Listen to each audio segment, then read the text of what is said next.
Welcome back. Demand for electricity is soaring. It's literally growing by the second.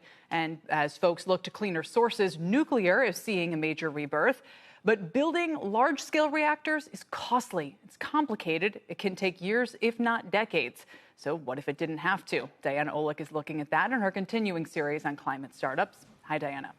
Hey, Kelly. Yeah, we've talked a bit about small modular reactors with investments from big companies like Amazon, but building these and moving them on site is still expensive and can take many years. Well, some are now working to eliminate those hurdles by putting the reactors in the water.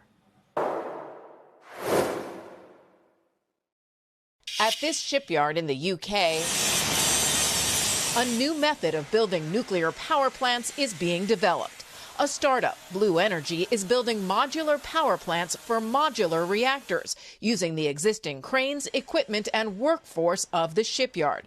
CEO Jake Jurwitz says it will dramatically reduce cost and build time.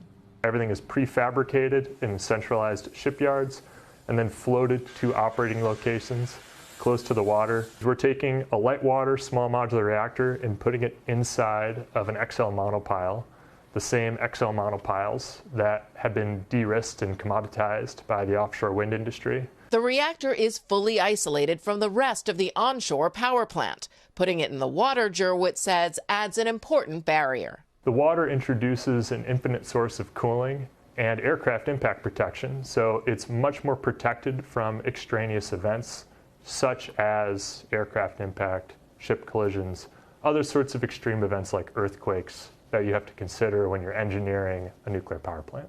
Others like Seaborg, Core Power, and Last Energy are working on similar systems. Blue Energy is working with a data center in Texas to provide nuclear energy by 2031.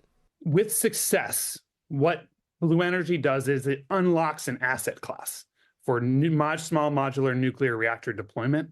And that asset class is going to have enormous top-line growth heading into the 2030s and beyond.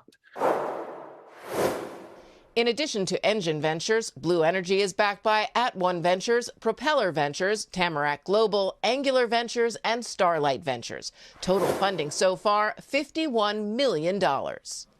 While all of this sounds new, it's actually an old idea from the 1970s. That's when Westinghouse and Newport News Shipbuilding were looking at building nuclear plants at shipyards, particularly in Florida, and then floating them up the East Coast to New Jersey.